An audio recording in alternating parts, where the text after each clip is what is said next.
After a flood destroyed my home, my wealthy family refused to help. I got a night job and the same truck driver gave me a lift every day. I always brought him a sandwich. Tonight, he drove past my stop and locked the doors. "We can't stop. Your brother is hiding in the alley. Just look at this. I'm glad to have you here. Follow this story until the end and comment the city you're watching from so I can see how far my story has reached." The water came without warning. I woke up to the sound of rushing liquid, thinking maybe a pipe had burst somewhere in the building. But when I stepped out of bed, the cold shock of ankle-deep water told me this was something far worse.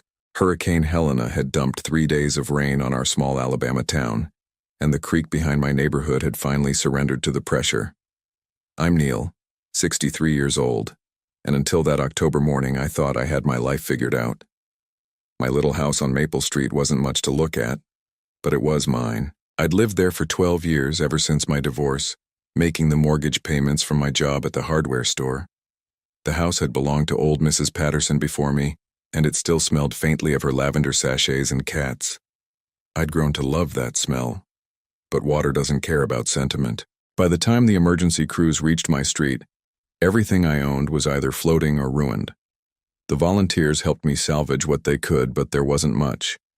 A few photographs in frames, some clothes that might survive the washing machine, and the small wooden box where I kept my important papers. Everything else dissolved into muddy memory. Standing in my destroyed living room, watching strangers haul my waterlogged furniture to the curb, I felt something I hadn't experienced since my parents died 15 years ago. Complete helplessness. The insurance adjuster, a tired-looking woman named Janet, delivered the final blow with practiced efficiency.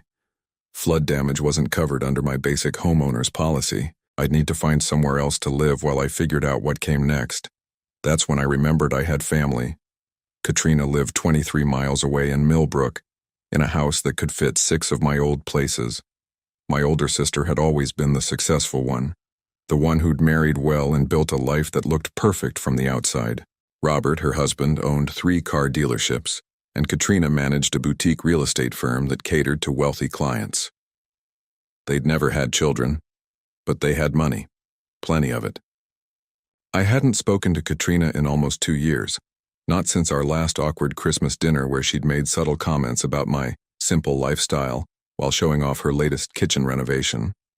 But surely when faced with my current situation, she'd remember we were family. Surely she'd help. I called her on Tuesday evening, 3 days after the flood. My voice shook slightly as I explained what had happened. I tried to keep it brief, factual.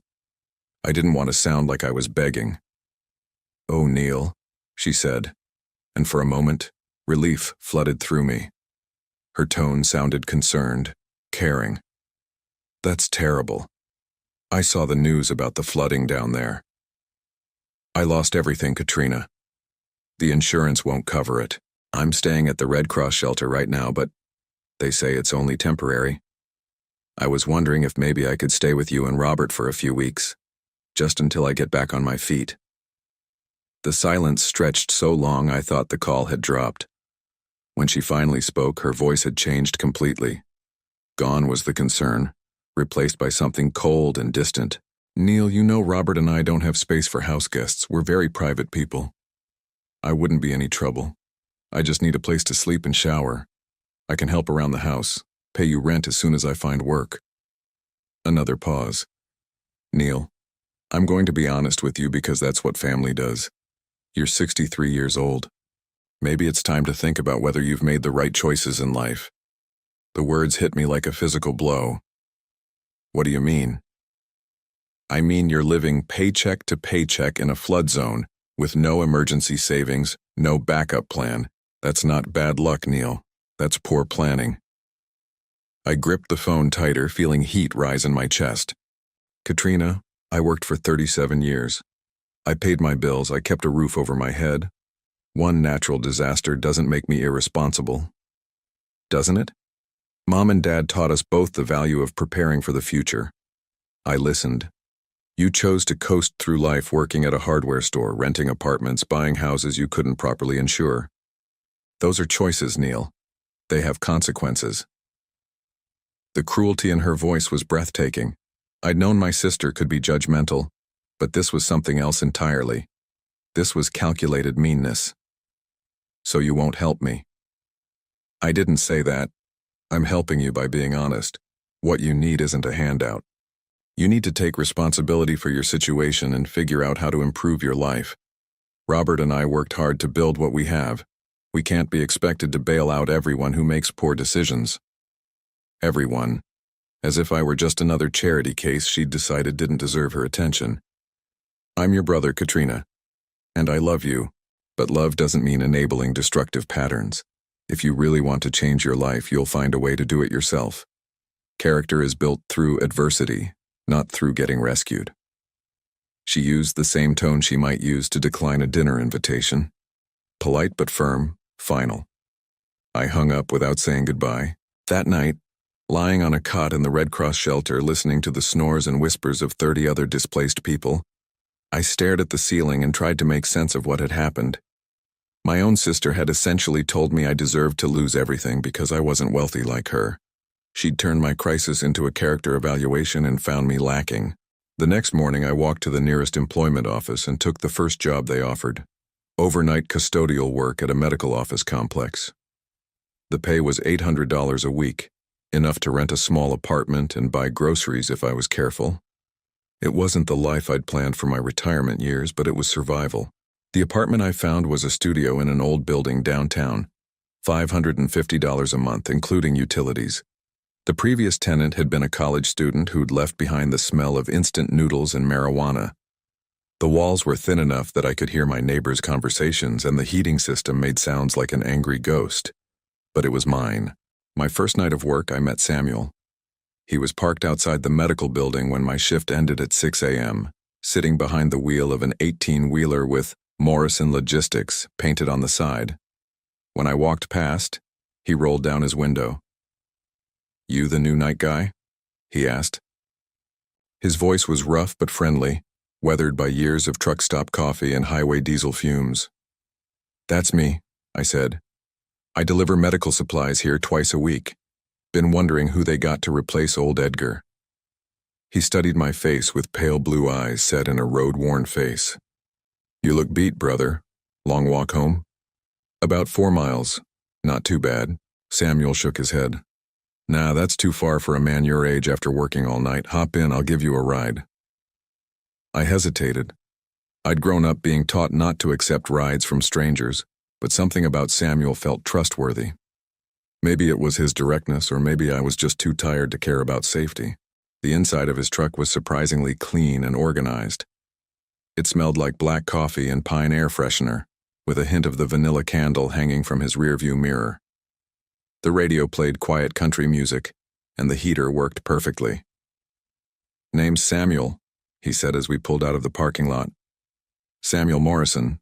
This is my truck, my route, my life for the past 18 years.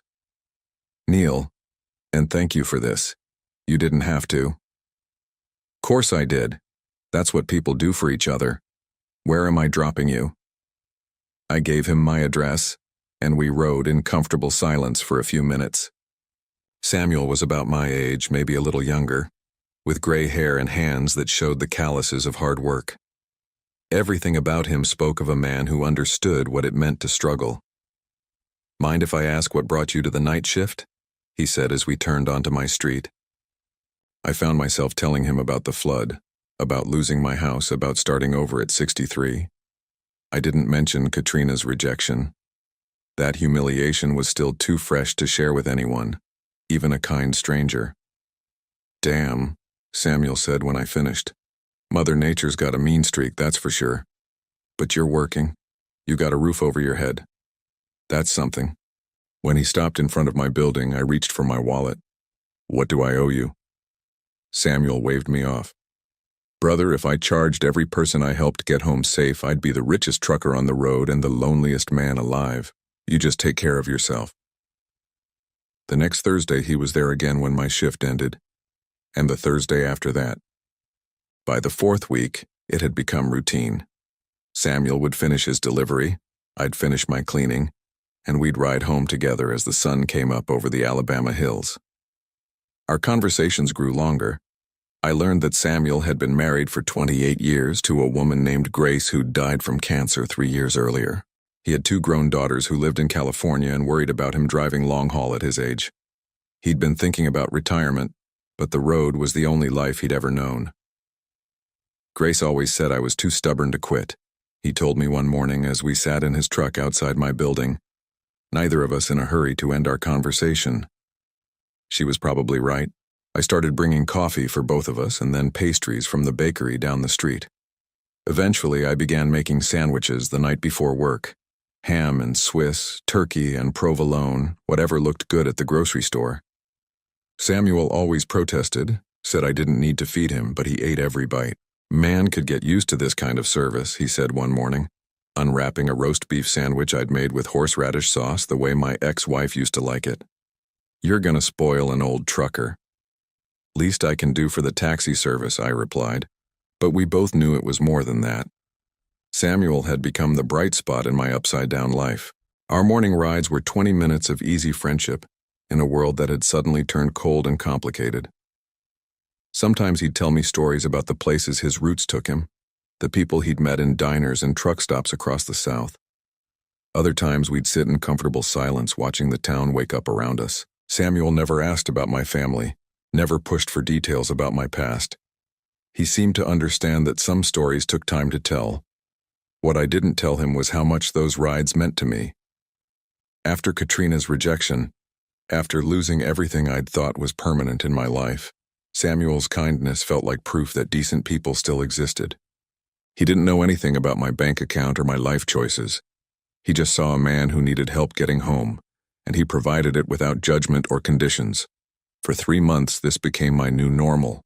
Work all night, ride home with Samuel, sleep until afternoon, make dinner, make tomorrow's sandwiches, and head back to work. It wasn't the retirement I'd imagined, but it was peaceful in its own way, predictable. I should have known it wouldn't last. I should have known that Katrina wasn't finished with me yet. The first sign something was wrong came on a Thursday morning in January.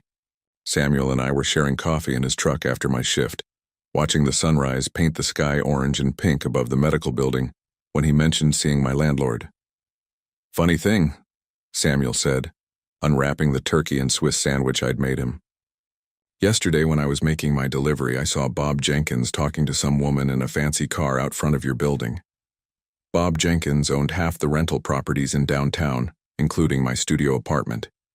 He was the kind of landlord who collected rent in person and fixed problems with duct tape and prayer.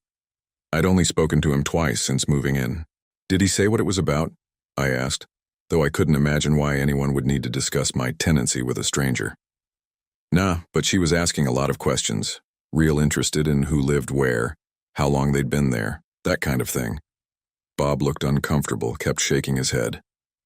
Samuel took a bite of his sandwich and studied my face. "You expecting any visitors?" Something cold settled in my stomach. "No, nobody knows where I live except you and work." That wasn't entirely true. I'd had to provide my address when I'd applied for county assistance after the flood. I'd put it down on job applications and given it to the few creditors I was slowly paying back.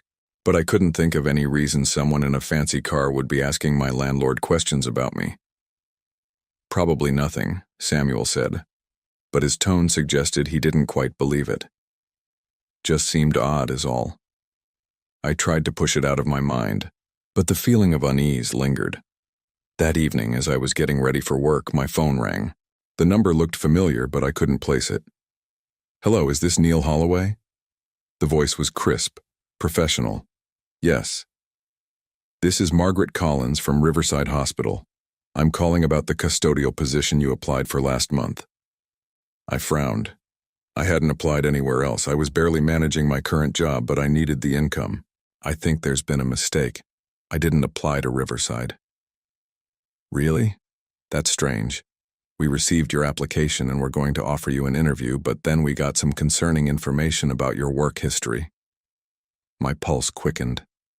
"What kind of information?" "Well, I probably shouldn't say, but someone called to let us know you'd had some issues with reliability and substance abuse problems. Given the nature of hospital work, we can't take chances." That's not true. I've never had a drinking problem, and I've never missed a day of work in my life. Margaret's voice softened slightly.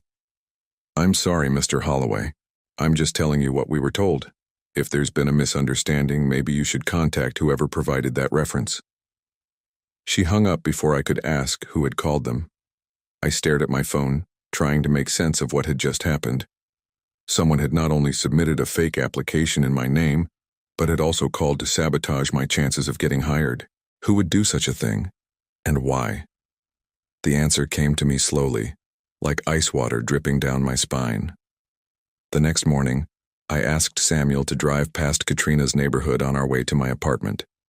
It was a detour that added 15 minutes to our trip, but I needed to see something. Millbrook Estates sat behind wrought iron gates that never quite closed properly, a neighborhood where every house looked like it belonged in a magazine. Katrina's place was a 2-story colonial with white columns and perfectly trimmed hedges that probably cost more to maintain than I made in a month. Nice area, Samuel commented, as we drove slowly down Magnolia Lane. What are we looking for? I didn't answer immediately. I was staring at the silver BMW in Katrina's driveway, the same car I'd seen her driving the last time we'd had dinner together. But it was the conversation I could see happening in her front yard that made my blood run cold.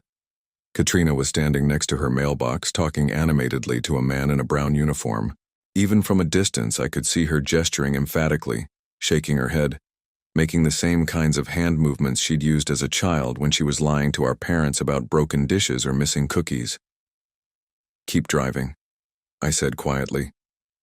Everything okay, Neil? Just keep driving. That afternoon, I called every job I'd applied for in the past month. 3 different employers told me the same story. They'd received calls warning them about my unreliability and personal problems. 2 others said they'd gotten letters detailing my supposed history of theft and dishonesty. All of the calls and letters had come from someone claiming to be a former employer, but the details were vague enough that no one had bothered to verify them. I was being systematically sabotaged, and there was only one person with both the motive and the connections to pull it off. When I confronted Katrina that evening, calling her from the parking lot outside the medical building, she didn't even try to deny it. Neil, I told you, I'm helping you by not enabling your poor choices. Lying to potential employers isn't helping me. It's destroying me. Her voice remained eerily calm. You're destroying yourself. I'm just making sure you can't drag innocent people down with you. What the hell does that mean? It means I know you better than these employers do.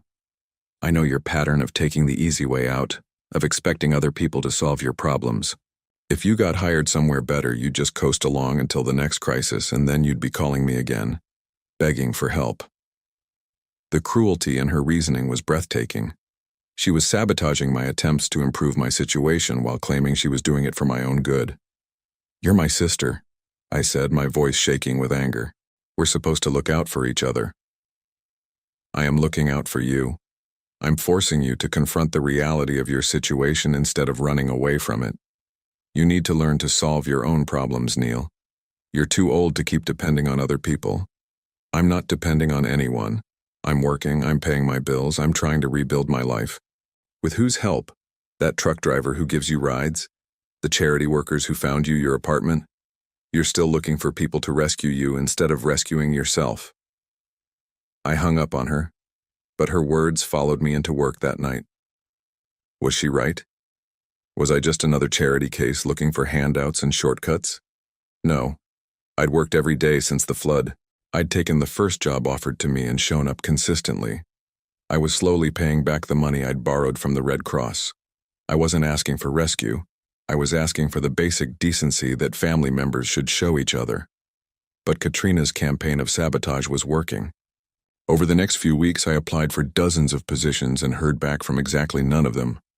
Word was somehow spreading through the local job market that Neil Holloway was trouble, a bad risk, someone to avoid. The worst part was the isolation that came with it. I started noticing that people in my extended family were treating me differently. Cousins who'd always been friendly grew distant. My Aunt Dorothy, who used to call me every few months, stopped returning my messages. At first, I thought it was just my imagination, the paranoia that comes from too much stress and too little sleep. Then my cousin Mike called. Neil, I gotta ask you something, and I hope you'll be straight with me. Mike was 3 years older than me, the son of my father's brother. We'd been close growing up, had stayed in touch sporadically over the years. His voice sounded strained, uncomfortable. What's going on, Mike? Katrina called me last week. She's worried about you. Says you've been drinking heavily since the flood, making up stories about the family not helping you. I felt the ground shift beneath me. She said what? She says you've been calling her drunk, making accusations, threatening to spread lies about her if she doesn't give you money. She's scared, Neil. She thinks you might be having some kind of breakdown. The sophistication of Katrina's lie was stunning. She'd taken my legitimate anger about her refusal to help and twisted it into evidence of mental illness and substance abuse. Worse, she'd made herself the victim of my supposed instability. Mike, I haven't had a drink in 2 months. I can't afford to drink. And I've never threatened Katrina about anything. Well, that's not what she says. She showed me some pretty disturbing voicemails, Neil. You sounded not good. What voicemails? I haven't left her any voicemails except asking for help after the flood. A long pause. Maybe you don't remember. If you've been drinking. I'm not drinking, I shouted, then forced myself to lower my voice. Mike, she's lying. I don't know why, but she's spreading false stories about me. Why would she do that? You're her brother.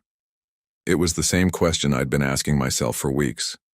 Why was Katrina working so hard to destroy what little life I'd managed to rebuild? What did she gain from keeping me isolated and struggling? I don't know, I said, and that was the truth. But I'm telling you, whatever she showed you, whatever she said, it's not real. Mike's silence stretched long enough that I thought he'd hung up. Finally, he sighed. Neil, I want to believe you. But Katrina's got proof. Recordings, documentation. And honestly, losing your house like that, having to start over at your age, it would be understandable if you were having a hard time coping.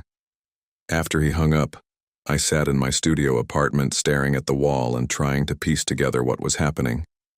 Katrina wasn't just refusing to help me. She was actively working to make sure no one else would help me either.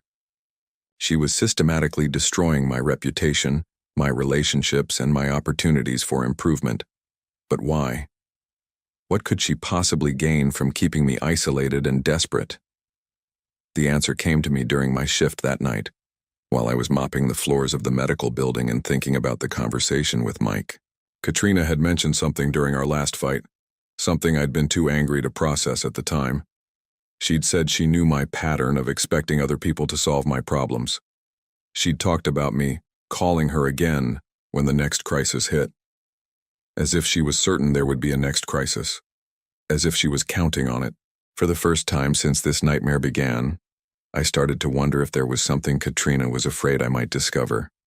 Something that would explain why she was so determined to keep me desperate and alone. Something she'd been hiding for a very long time. When Samuel picked me up the next morning, I was quiet during our ride. He seemed to sense my mood and didn't push for conversation, but as we pulled up in front of my building, he turned to me with a concerned expression. Neil, I gotta tell you something. Yesterday, when I was making my delivery, I saw that same woman again. The one in the fancy car who was talking to your landlord. I looked up sharply. Where? Parked across from the medical building. She was there when I arrived, and she was still there when I left. Just sitting in her car, watching the entrance. A chill ran down my spine. Did you get a good look at her? Samuel nodded grimly. Silver BMW, blonde hair, expensive clothes. She was taking pictures, Neil. Pictures of the building, of people coming and going. That's not normal curiosity. I knew, even before he described her, who it was. Katrina was watching me, documenting my routine, my habits, my associations. The question was why. Samuel, I said slowly, I think I'm in some kind of trouble. Real trouble. He studied my face for a long moment, then nodded. I figured as much. What do you need? The simple offer of help, after weeks of doors slamming in my face and family members turning away, was almost overwhelming. I had to clear my throat before I could speak. I need someone to watch my back. Someone I can trust. You got it, Samuel said without hesitation. Whatever's going on, we'll figure it out together. As I climbed the stairs to my apartment, I felt something I hadn't experienced in months. Hope. Katrina had underestimated me, and she definitely underestimated Samuel. She thought she could isolate me completely, make me so desperate that I'd have no choice but to accept whatever she was planning. She was wrong. But as I unlocked my door and stepped into the small space that had become my refuge, I couldn't shake the feeling that I was missing something important. Some crucial piece of the puzzle that would explain why my own sister was working so hard to destroy me. I was about to find out just how deep her deception ran, and just how much I stood to lose if I didn't stop her soon. It was the second Thursday in February when Samuel saved my life, though I didn't realize it at the time. The night started like any other. I finished my custodial rounds at the medical building, cleaned the break room one last time, and locked up at exactly 6 a.m. Samuel's truck was idling in its usual spot, exhaust visible in the cold morning air, but something was different about his expression when I climbed into the passenger seat. Instead of his usual easy smile, Samuel's jaw was tight, his pale blue eyes scanning the parking lot like he expected trouble. "Morning," I said, settling into the worn leather seat and reaching for the thermos of coffee I'd brought to share. "You seem tense." Samuel put the truck in gear but didn't immediately pull out of the parking lot. Instead, he sat there for a moment, hands gripping the steering wheel, studying the rearview mirror. "Neil, I need to ask you something, and I need you to think carefully before you answer." The seriousness in his voice made my stomach clench. "What's going on? Have you told anyone about our morning routine? About me giving you rides home?" I shook my head. "No. Why would I?" "Because yesterday, when I was making my delivery, that woman was back, the blonde in the BMW, but this time she wasn't alone." Samuel reached into his shirt pocket and pulled out his cell phone. The screen was cracked from years of truck stop parking lots and highway vibrations, but I could clearly see the photo he'd taken. A silver BMW sat in the medical building parking lot, and next to it stood two men in dark jackets. One was talking on a phone while the other pointed toward the building entrance. I recognized her from the other times I'd seen her. Samuel continued, his voice low and urgent. "Your sister, right? But those men with her, they weren't family. They looked like the kind of people you hire when you want something done quietly." My mouth went dry. "What kind of something?"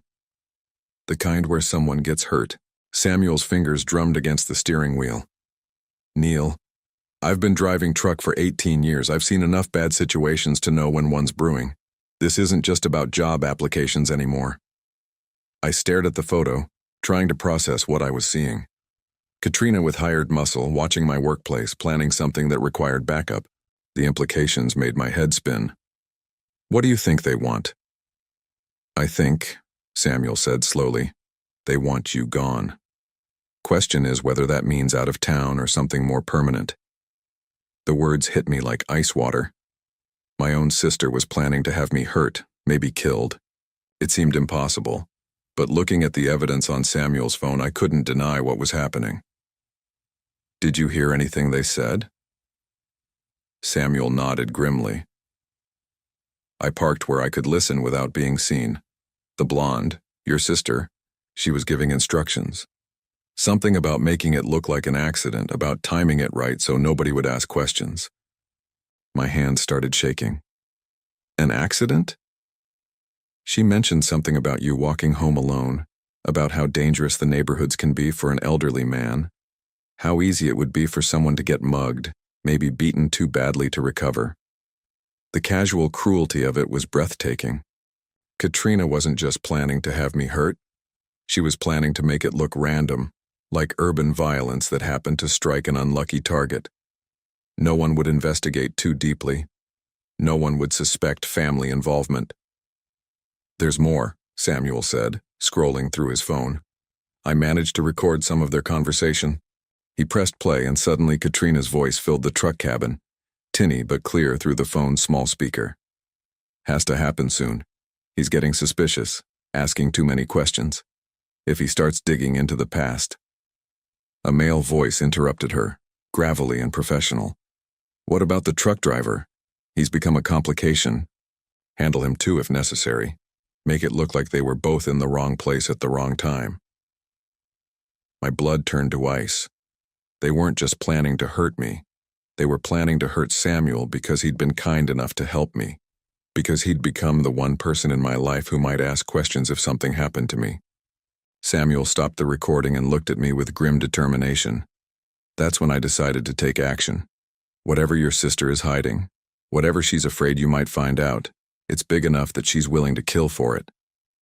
We have to go to the police, I said, but even as I spoke the words, I knew how it would sound. An elderly custodian accusing his successful sister of plotting murder, with only a cell phone recording and some suspicious photos as evidence. We could try, Samuel agreed. But think about it. She's wealthy, connected, respected in the community. You're a flood victim working night shifts and living in a studio apartment. Who do you think they're going to believe? He was right, and we both knew it. Katrina had spent months building a narrative about my mental instability and supposed drinking problems.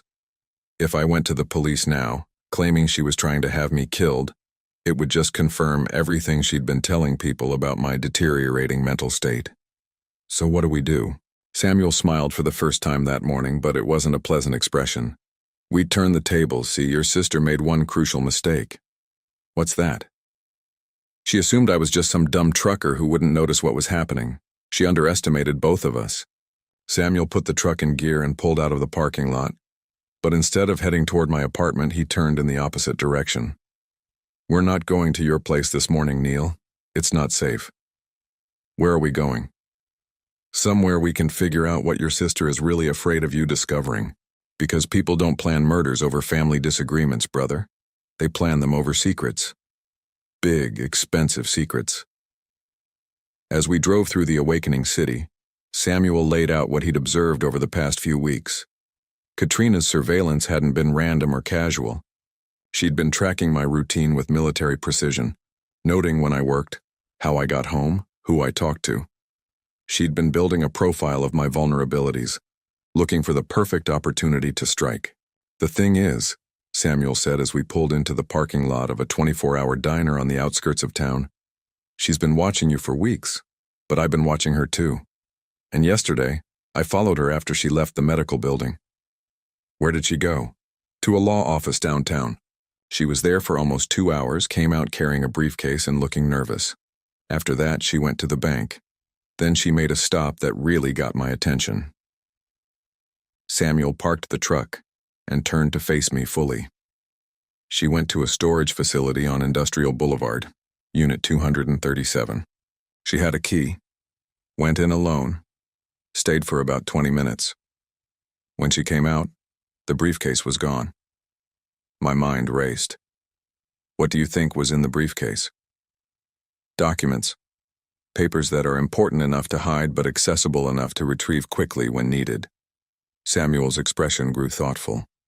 Neil, I want you to think back. When your parents died, was there anything about the estate settlement that seemed strange to you? The question hit me like a lightning bolt. I'd been so focused on the immediate crisis of Katrina's sabotage and threats that I hadn't thought about the deeper past, about the foundational relationship between us that had shaped everything that followed. There wasn't much to settle, I said slowly. Mom and Dad lived modestly. They had the house, some savings, a few investments. Katrina handled everything because she was the executor. She said after paying off their debts and funeral expenses, there wasn't much left, maybe $15,000 total. Did you see any of the paperwork? Bank statements, insurance policies, property valuations? I shook my head. Katrina said it would just upset me to go through all the details. She handled it all and gave me my share, $7,500. Samuel's eyes narrowed. That seems light for two people who owned their home outright and had been working for 40 years. That's what I thought at the time, but Katrina showed me the funeral bills, said Dad had some business debts I didn't know about. It was a difficult time. I was dealing with my divorce, starting over. I trusted her to handle things fairly. And you never questioned it later? No, why would I? She was my sister. We might not have been close, but I never imagined she'd steal from me. Samuel leaned back in his seat, processing what I'd told him. Neil, I think your sister has been planning this for a long time. I think she stole your inheritance 15 years ago, and she's been terrified ever since that you'd figure it out. The idea was so enormous, so devastating, that I couldn't immediately accept it. Katrina had managed our parents' estate while I was falling apart from my divorce. She'd handled all the paperwork, all the legal requirements, all the financial details. If she'd wanted to cheat me out of my inheritance, she would have had every opportunity. But why wait until now to get rid of me?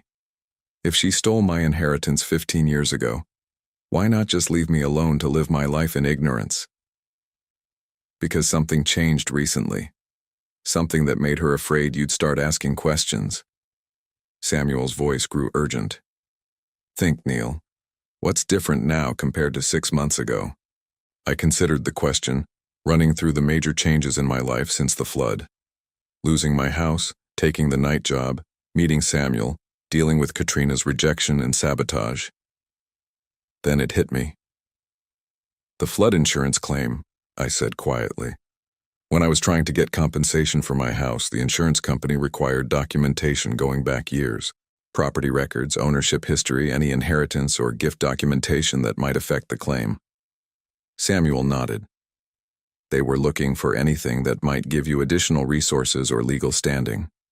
What did you tell them? That my house was all I owned, that I'd inherited nothing when my parents died. The implications of what I was saying began to dawn on me.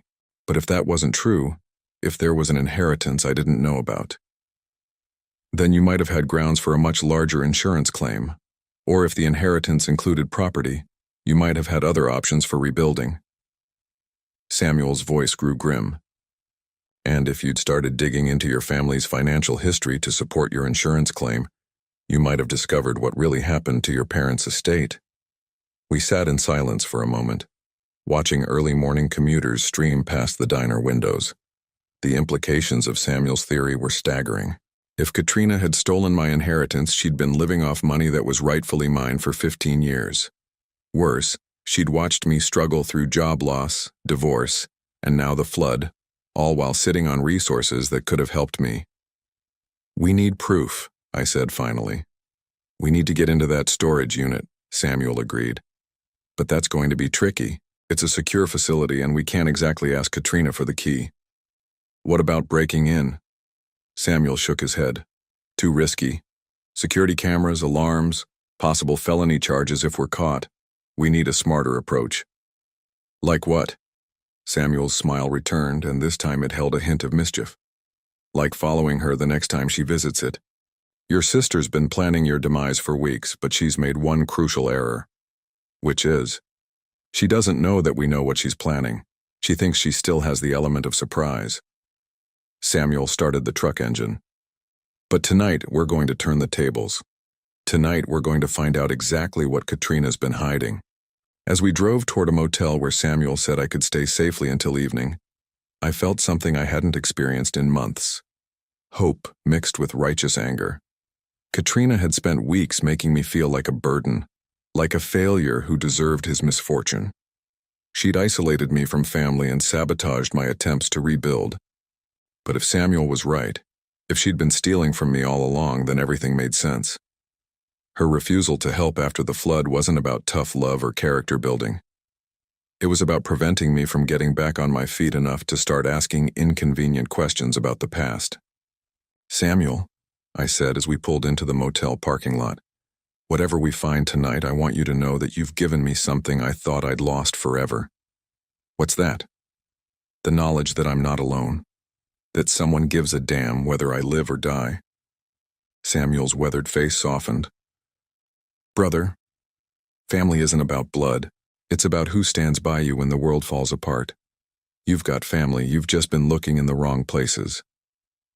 That evening, as we prepared to follow Katrina to whatever secret she was hiding, I realized that Samuel was right.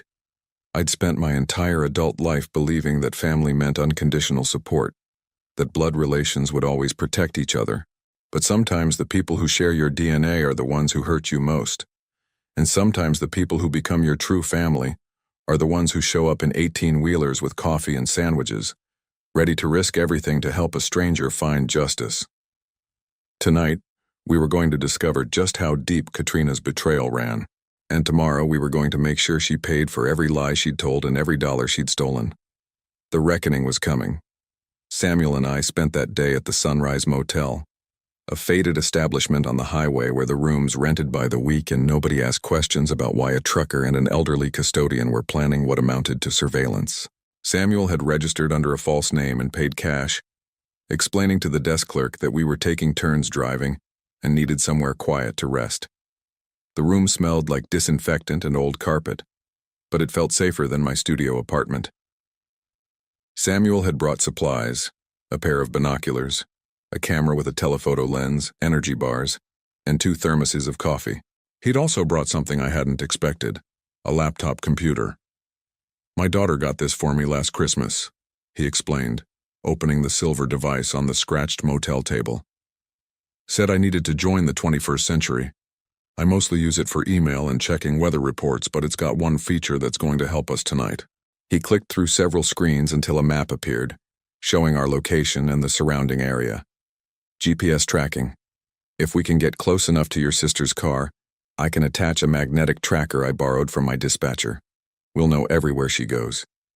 I stared at the technology, impressed despite the circumstances. "You came prepared. 20 years of marriage to a woman who solved crossword puzzles for fun teaches you to think ahead," Samuel said with a sad smile. "Grace always said the best plans have backup plans." We spent the afternoon reviewing everything we knew about Katrina's routine. She typically left her house around 7 p.m. on weekdays, often driving to her real estate office to handle paperwork or meet with clients. Samuel had observed her visiting the storage facility twice in the past month, always in the evening when the facility was less busy. "Tonight feels different, though," Samuel said, adjusting the focus on his binoculars as we practiced our surveillance setup. "Yesterday, after she met with those men, she seemed agitated, rushed. People make mistakes when they're under pressure." At 6:30 p.m., we drove to Millbrook Estates in Samuel's truck, parking 3 blocks away in the lot of a grocery store that had a clear view of Katrina's street. Samuel had changed the license plate on his truck, replacing it with one he kept for deliveries to job sites where contractors sometimes borrowed company vehicles. "Won't someone notice it's missing?" I asked. "It's registered to a truck that's been in the shop for 2 months. By the time anyone figures out it's been borrowed, this whole thing will be over." We didn't have long to wait. At 7:15 p.m., Katrina's silver BMW pulled out of her driveway. She was alone, which was both a relief and a concern. Relief because it meant fewer people to avoid. Concern because it might mean she was planning to meet the men from yesterday somewhere else. Following someone without being detected is harder than it looks in movies. Samuel had to balance staying close enough to track Katrina's movements with remaining far enough back that she wouldn't notice the same truck behind her for multiple turns. He was surprisingly good at it, using other vehicles as cover and timing traffic lights to maintain distance. Katrina's first stop was downtown, at the law office Samuel had mentioned. She parked in front of a building that housed 3 different legal firms, and Samuel managed to attach the GPS tracker to her car while she was inside. The whole operation took less than 30 seconds. "Former military?" I asked as he slid back into the truck. "Former husband of a woman who locked herself out of her car twice a month for 28 years, he replied. "You learn to work fast with car doors." Katrina emerged from the law office 45 minutes later, carrying a manila envelope and looking around nervously before getting into her car. Samuel's laptop immediately showed her location as a blinking dot on the map. Her next stop was the storage facility. Industrial self-storage sat on a 5-acre lot surrounded by chain-link fencing and security cameras. The facility was older than some of the more modern storage companies, with rows of orange roll-up doors that looked like garage doors in a military barracks. Katrina used a key card to enter through the main gate, driving slowly toward the back of the complex. "Unit 237, Samuel murmured, consulting a facility map he'd printed from their website. "Back corner, away from the office and main traffic. Smart choice if you're trying to avoid attention." We parked across the street behind an abandoned gas station, using Samuel's binoculars to watch as Katrina pulled up in front of a unit in the last row. She looked around carefully before getting out of her car. then used a key to open the roll-up door. Even from our distance, I could see that the storage unit was nearly full. Boxes lined the walls and what looked like filing cabinets sat in the middle of the space. Katrina went directly to one of the filing cabinets, opening a drawer and removing several folders. "She's done this before," Samuel observed. "Knows exactly where everything is." Katrina spread the folders on top of one of the boxes, comparing documents from the manila envelope she'd brought with papers from the storage unit. Even through the binoculars, I could see her frustration growing. She kept shaking her head, making notes on a yellow legal pad, checking and rechecking the papers. "Something's wrong," I said. "She looks upset. Maybe the lawyers told her something she didn't want to hear." After 20 minutes, Katrina gathered everything back into the folders and returned them to the filing cabinet. But instead of leaving immediately, she walked to the back of the storage unit and opened a large cardboard box. From inside, she pulled out what looked like a thick photo album. She stood there for several minutes, flipping through pages, and even from our distance, I could see her shoulders shaking. She was crying. "What do you think she's looking at?" Samuel asked. "Family pictures, maybe. Mom and Dad's things from after they died. Or evidence of what she did to you." Eventually, Katrina put the album back in the box and left the storage unit, carefully locking the door behind her. She sat in her car for another 10 minutes, making phone calls and apparently arguing with whoever was on the other end. Finally, she drove away, heading back toward her house. Samuel and I waited another hour to make sure she wasn't coming back. Then we made our move. "The security cameras are motion-activated," Samuel explained as we approached the facility's back fence. "If we stay low and move slowly, we might be able to avoid triggering them." Breaking into the storage facility turned out to be easier than expected.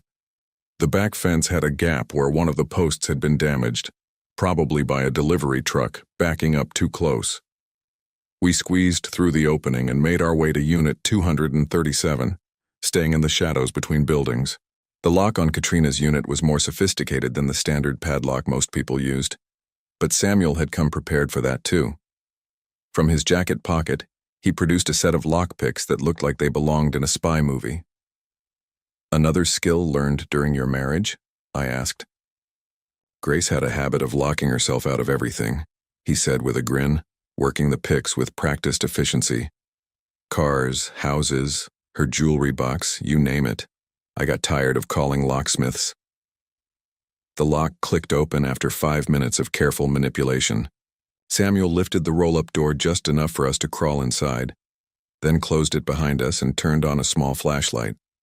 The storage unit was like a museum of my family's history. I recognized furniture from my parents' house, including the dining room table where we'd eaten Sunday dinners for 20 years. Boxes labeled in my mother's careful handwriting, Christmas decorations, photo albums, Dad's tools, important papers. But it was the filing cabinet that drew our attention. The drawer Katrina had accessed was labeled Estate Documents. Inside, we found folder after folder of papers related to my parents' finances. Bank statements, investment records, insurance policies, property deeds. Samuel spread them across the top of a box while I held the flashlight. What we discovered made my hands shake so violently I almost dropped the light.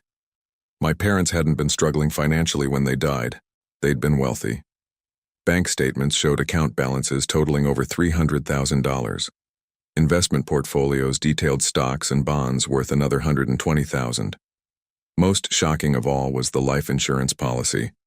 $200,000 with both Katrina and me listed as equal beneficiaries. $620,000, Samuel said quietly, adding up the totals. Split between 2 children, that's over $300,000 each. I stared at the documents, trying to reconcile them with what Katrina had told me 15 years ago.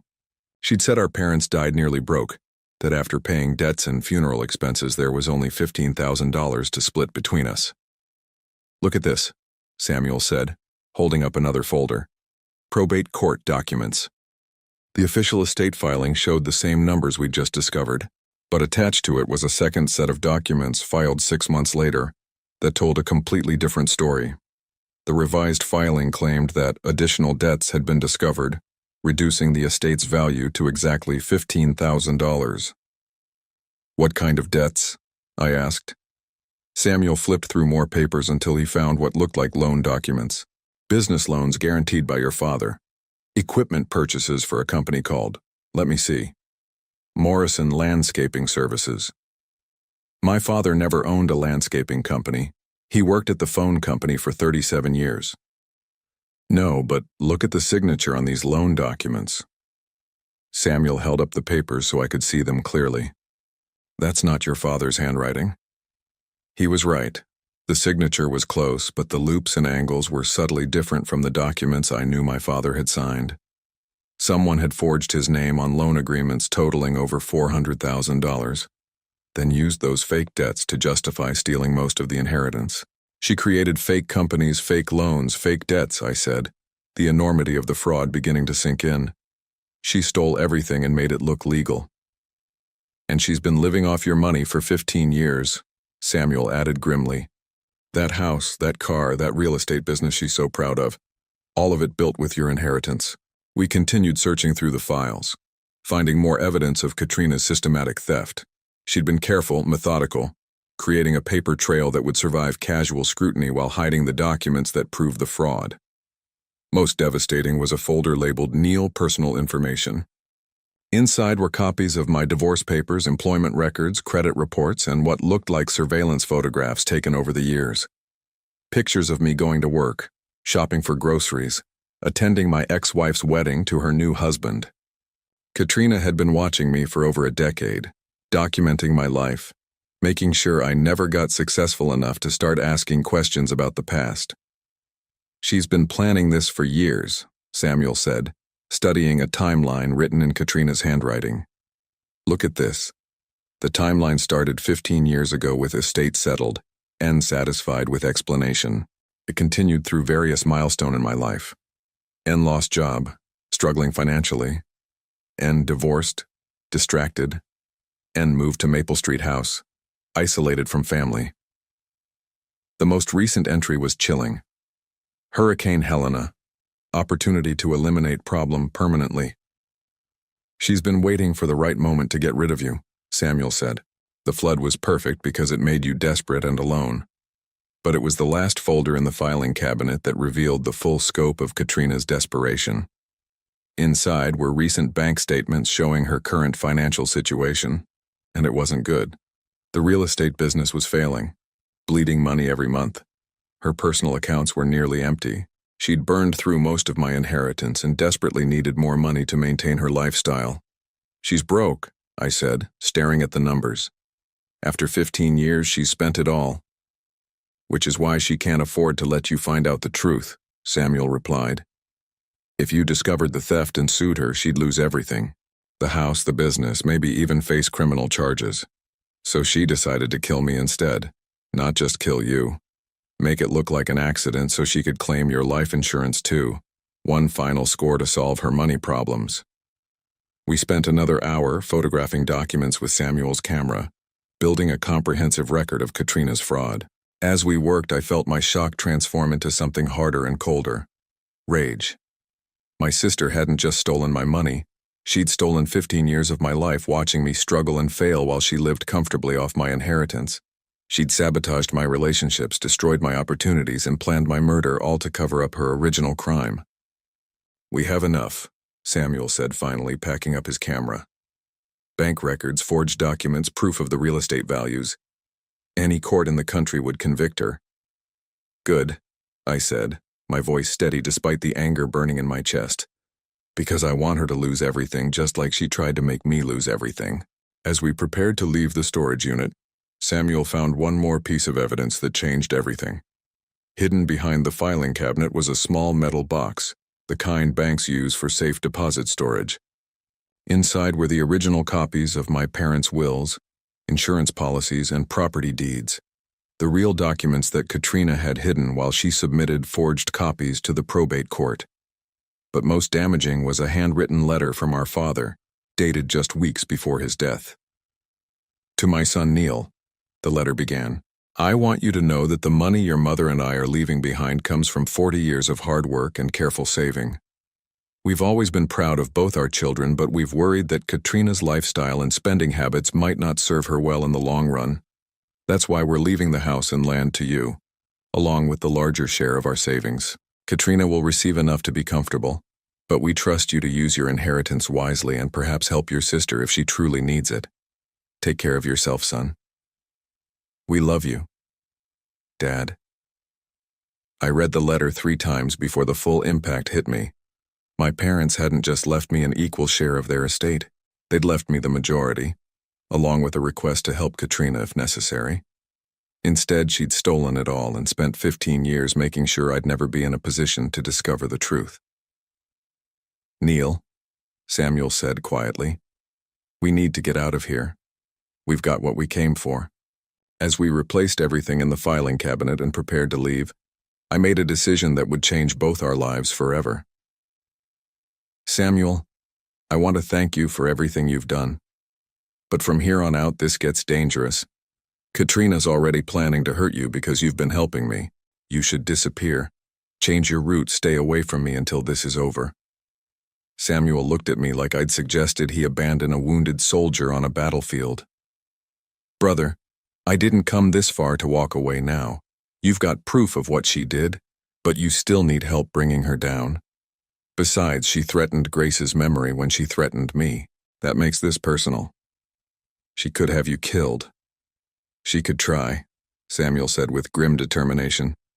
But your sister's made one crucial mistake that's going to cost her everything. What's that? She picked a fight with the wrong truck driver. As we left the storage facility and headed back to the motel, I realized that tomorrow would bring the most difficult confrontation of my life. I would have to face the sister who'd stolen my inheritance, sabotaged my life, and planned my murder. But I wouldn't be facing her alone.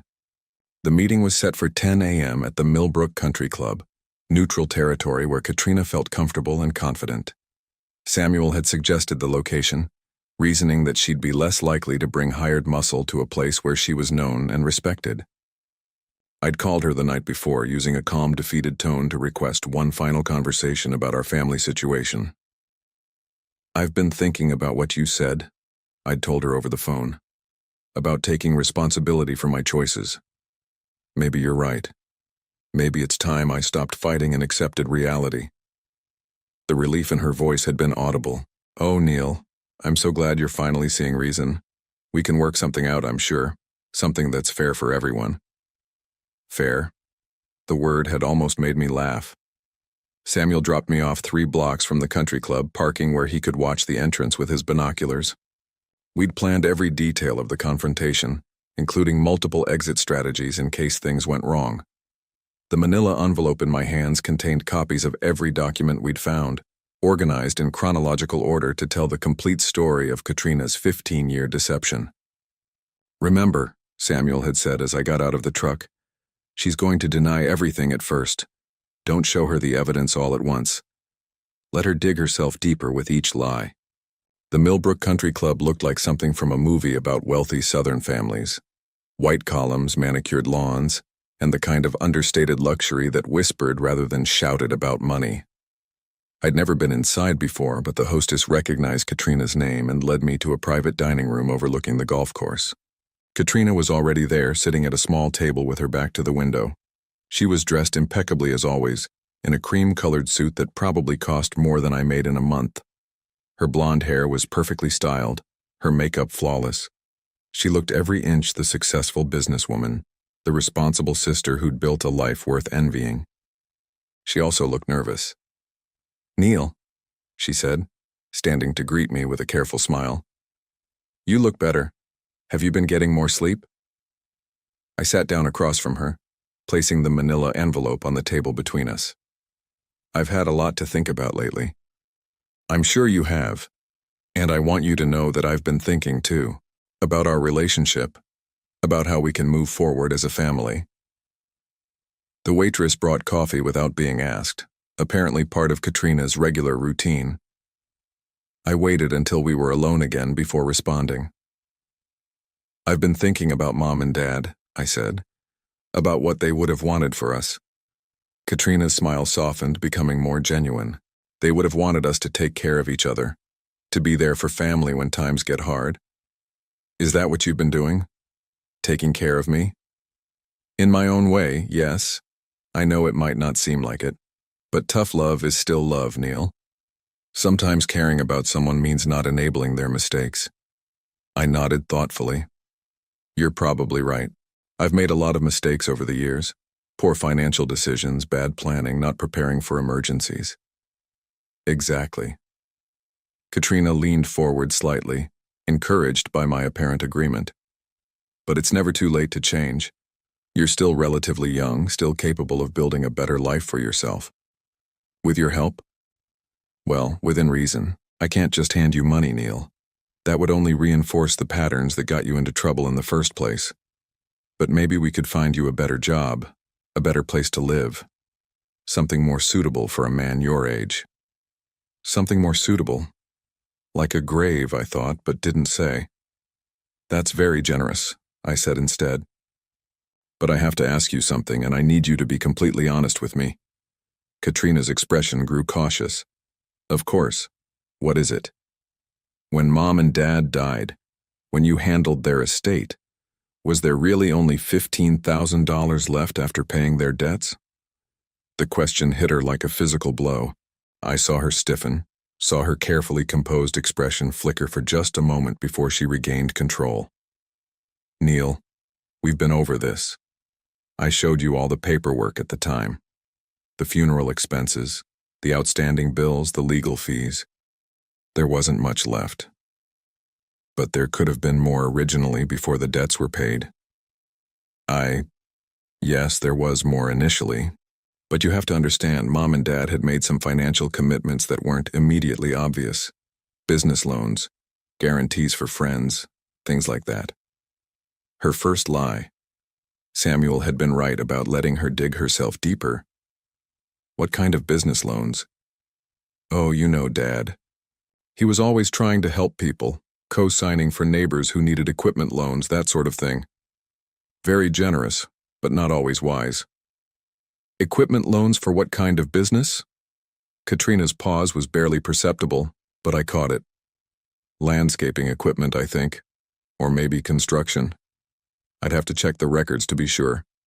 Her second lie, the fictional Morrison Landscaping Services. Katrina, I need to tell you something. Last week, I applied for additional flood relief assistance. They required documentation of any assets or inheritance I might have received in the past 20 years. The color drained from her face. What? What did you tell them? The truth, that I'd inherited nothing significant when our parents died. But they said they needed to verify that with official records. I opened the manila envelope and pulled out the first document.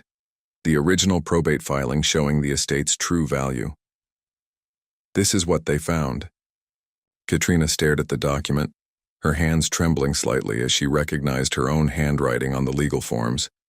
Neil, I can explain. $620,000, I said quietly. That was the real value of Mom and Dad's estate. Bank accounts, investments, life insurance, the house and property. Over $300,000 that should have come to me. You don't understand the complexities involved in settling an estate. There were so many factors. Like Morrison Landscaping Services? I pulled out the forged loan documents. The company that Dad supposedly guaranteed loans for. Except Dad never owned a landscaping business, and this isn't his signature. Katrina's breathing became shallow, rapid. Neil, you're jumping to conclusions. There are explanations for all of this. Are there explanations for these? I spread out the photographs Samuel had taken of her surveillance files. Pictures of me going to work, shopping for groceries, living my daily life while she watched and documented my every move. Her facade finally cracked completely. The careful composure, the loving concern, the sisterly worry, all of it fell away, leaving something cold and calculating. You broke into my storage unit. I discovered the truth about what you've been doing to me for 15 years. Katrina sat back in her chair, her mind racing.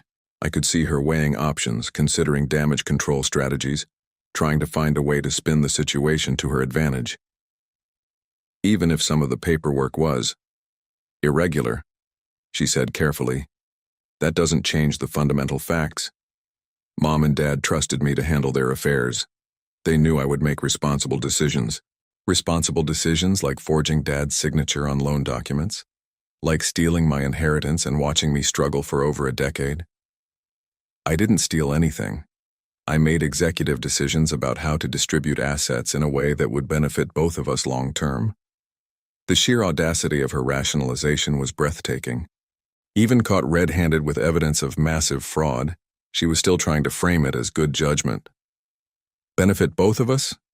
Katrina, you've been living in a mansion while I worked night shifts just to afford a studio apartment. You drive a car that cost more than I made in 2 years.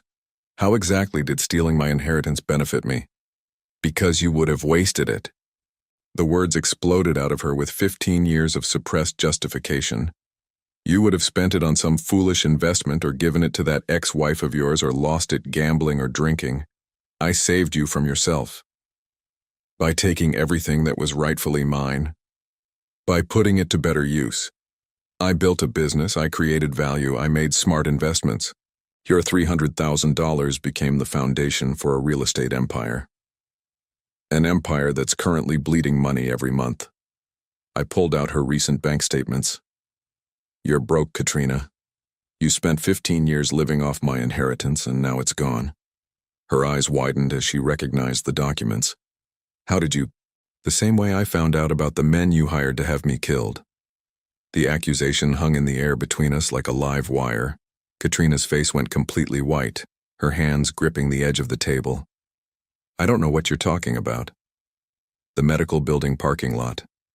2 men in dark jackets discussing the best way to make my death look like a random mugging. I pulled out Samuel's phone and played the recording of her voice discussing plans for my accident. Katrina listened to her own words with growing horror, realizing that her entire conspiracy had been documented, recorded, and preserved as evidence. Neil, that wasn't what it sounded like. I was trying to protect you. Protect me from what? From making the wrong decisions.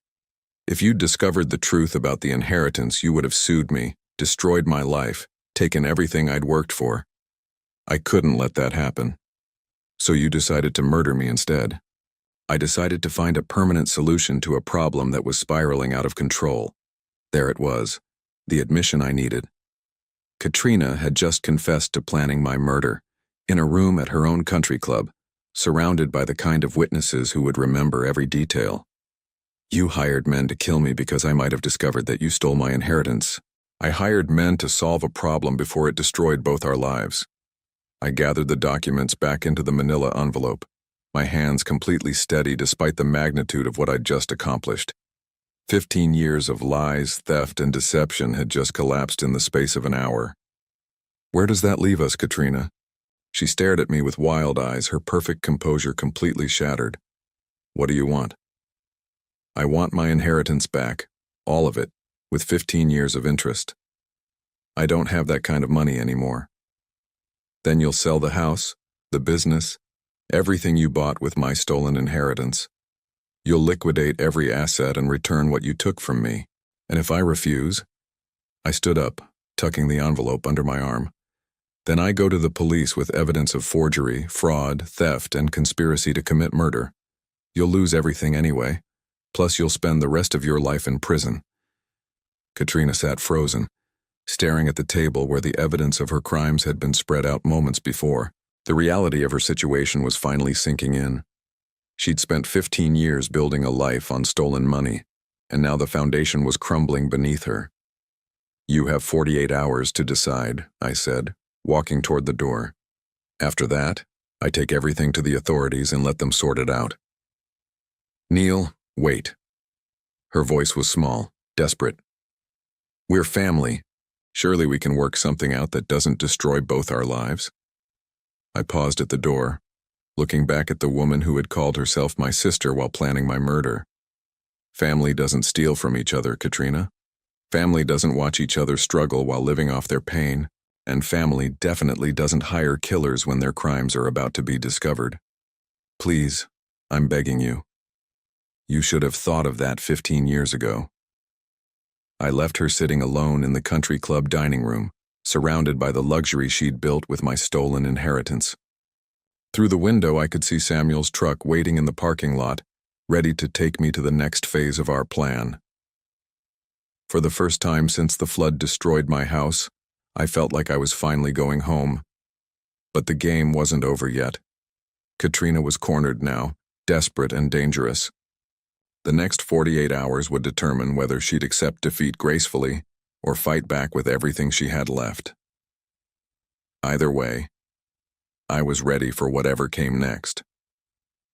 Katrina chose to fight. The call came 36 hours after our confrontation at the country club. Samuel and I were staying at a different motel, one farther from town where we felt safer while waiting for Katrina's response. When my phone rang with her number, I almost didn't answer. "Hello, Katrina." "Neil." Her voice was different now, harder, stripped of all pretense. "I've thought about your ultimatum. And I'm not going to be blackmailed by my own brother. If you take those documents to the police, I'll make sure you regret it." I'd expected this. Desperate people rarely surrender without exhausting every option, and Katrina had spent too many years in control to give up easily. What does that mean? It means I have resources you don't know about, connections, people who owe me favors. If you try to destroy my life, I'll make sure yours ends first. The threat was clear, but it didn't carry the weight she intended. Samuel had anticipated this exact response and prepared accordingly. "Katrina, there's something you should know. This conversation is being recorded and copies of all the evidence are already in safe deposit boxes at 3 different banks. If anything happens to me or to Samuel, everything goes directly to the police." Silence stretched across the line. "Furthermore," I continued, "the statute of limitations on estate fraud is 15 years from discovery, not from commission. I just discovered your crimes last week. You're still vulnerable to criminal prosecution. You're bluffing." "Am I? Are you willing to bet the rest of your freedom on that assumption?" Another long pause, then. "What do you really want, Neil? Money? Because I can make you rich without destroying both our lives." "I want exactly what I said. My inheritance back, with interest. The house alone is worth more than what I allegedly took from you." "Allegedly?" I almost laughed. "Katrina, I have your handwriting on forged documents. I have recordings of you planning my murder. There's nothing alleged about any of this." When she spoke again, her voice was barely above a whisper. "If I give you everything, what happens to me? You start over at 65 just like you forced me to start over at 63. The difference is you'll be starting over with the knowledge that you brought it on yourself. And the criminal charges? That depends on how cooperative you are with the restitution process." The line went dead. 2 hours later, Samuel spotted 3 men in a dark sedan parked outside our motel. We'd been expecting this too. Katrina's final play would be to eliminate the evidence by eliminating us, regardless of the consequences. She was too far in to turn back now. We slipped out the back window of our room and into Samuel's truck, which he'd parked behind the building for exactly this purpose. As we drove away, I called the local police field office simultaneously, reporting an imminent threat against our lives and providing the location of evidence that would support federal charges against Katrina. "This is it," Samuel said as we headed toward the police station. "No more waiting, no more games, time to let the professionals handle things." The next 72 hours were a whirlwind of interviews, depositions, and legal procedures. Federal agents raided Katrina's storage unit, her home, and her business offices, seizing boxes of evidence that painted a clear picture of systematic fraud spanning 15 years. The forged documents, the surveillance files, the recordings of her hiring men to hurt me, everything built an airtight case. Katrina was arrested at her real estate office on a Tuesday morning, led away in handcuffs in front of clients and colleagues who'd never suspected the elegant businesswoman was capable of such calculated cruelty. The local news covered the story extensively, describing it as one of the largest cases of family fraud in the state's history. But the media attention was nothing compared to the phone calls. My extended family, the same relatives who'd distanced themselves from me based on Katrina's lies, suddenly wanted to reconnect. Cousins I hadn't spoken to in years called to express shock and support. Aunt Dorothy left tearful voicemails apologizing for believing Katrina's stories about my supposed drinking and mental instability. "We should have known," my cousin Mike said when he visited me at the small apartment Samuel had helped me rent near the police station. "Katrina always was too slick, too perfect. But we wanted to believe her version of events because it was easier than questioning someone so successful." I understood their position, but forgiveness would take time. These people had abandoned me when I needed them most, choosing to believe comfortable lies over uncomfortable truths. Their apologies were sincere, but they couldn't erase the months of isolation and rejection. The legal resolution took 6 months. Katrina's attorney tried to negotiate a plea deal that would allow her to keep some assets in exchange for cooperation, but the evidence was too overwhelming. She was convicted on multiple counts of fraud, forgery, and conspiracy, receiving a sentence of 12 years in federal prison. More importantly for my future, the court ordered complete financial restitution. Katrina's house, her business, her investments, even her jewelry. Everything was liquidated to repay what she'd stolen from me. When the final accounting was complete, I received $437,000. My original inheritance plus 15 years of compound interest.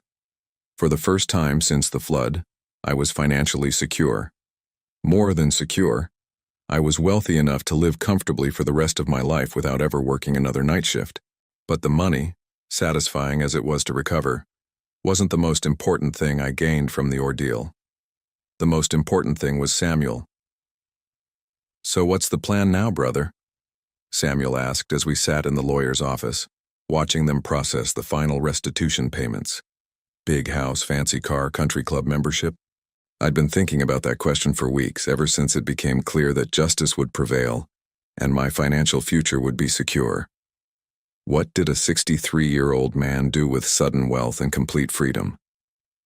"I'm thinking about buying some land," I said. "Somewhere quiet. Maybe with a workshop where I can work on projects that interest me instead of cleaning office buildings. Sounds nice. Peaceful.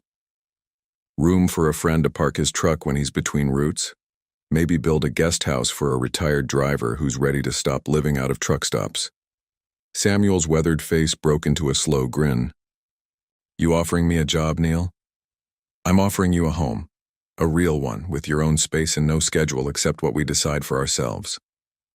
"What would I do all day? I've been driving truck for 18 years. "Whatever you want. Fish, work in the garden, fix things that break, teach an old man how to use all the features on that laptop computer. Be family." The word hung between us, carrying all the weight of what we'd been through together. Samuel had risked his life to help me discover the truth, had stood by me when my actual family had turned away, had proven that blood means nothing compared to loyalty and genuine care.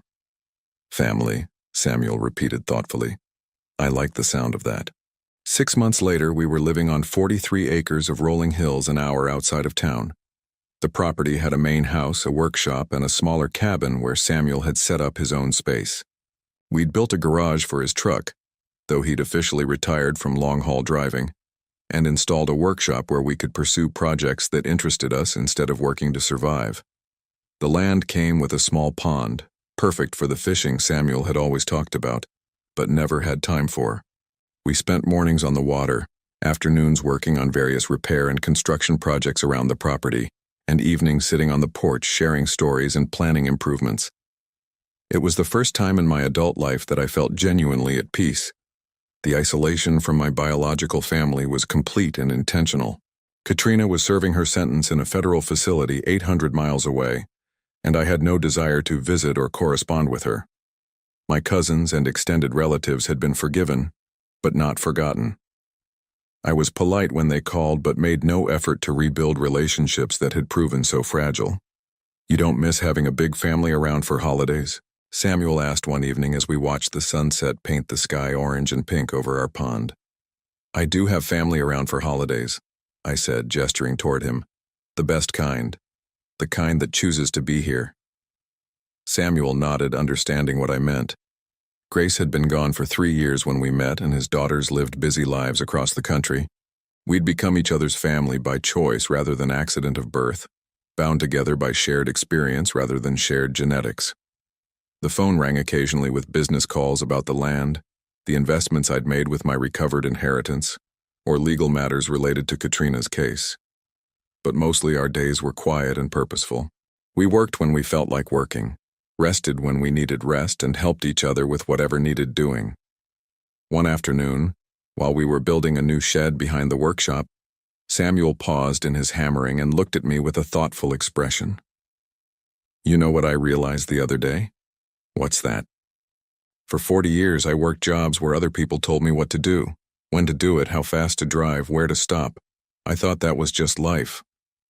And now I know the difference between working to survive and working because you choose to. Makes everything better."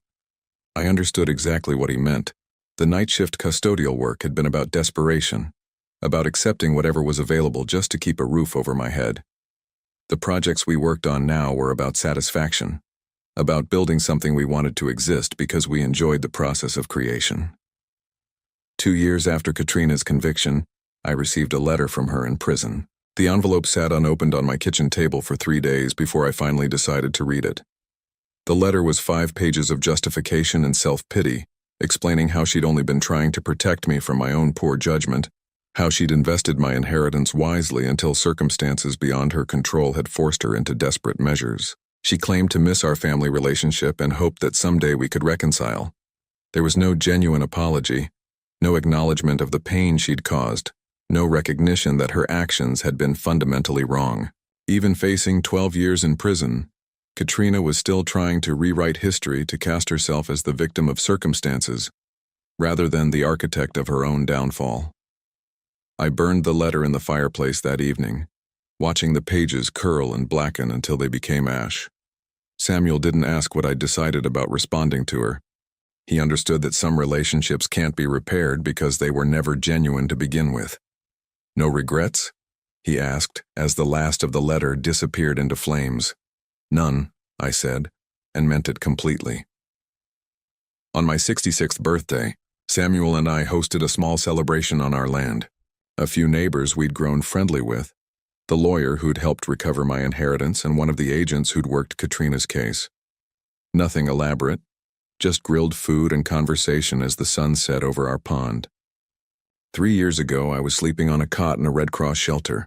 I told the small group as we sat around a fire pit Samuel had built from stones we'd cleared from the pasture. I thought I'd lost everything that mattered. "Turns out you hadn't lost anything important," Samuel said, raising his beer bottle in a casual toast. "You'd just been carrying around some dead weight that needed to be cut loose." The others laughed, but I knew Samuel was exactly right.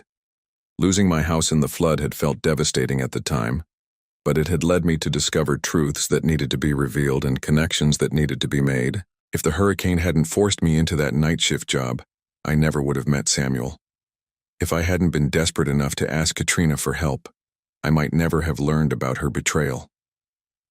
"Sometimes," I said, looking around at the faces of people who'd become my chosen family, "losing everything you think you want is the only way to discover what you actually need." Samuel raised his bottle again. "To new beginnings and real family."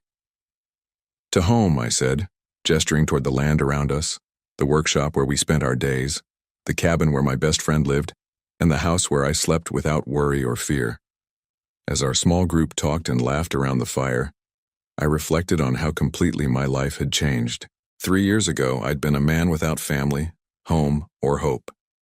Tonight, I was surrounded by people who cared about me, living on land I owned free and clear, with enough money to live comfortably and the freedom to spend my days however I chose. The inheritance she'd stolen and spent was back in my hands, but the real treasure was sitting beside me, telling stories about his trucking days and planning tomorrow's fishing expedition.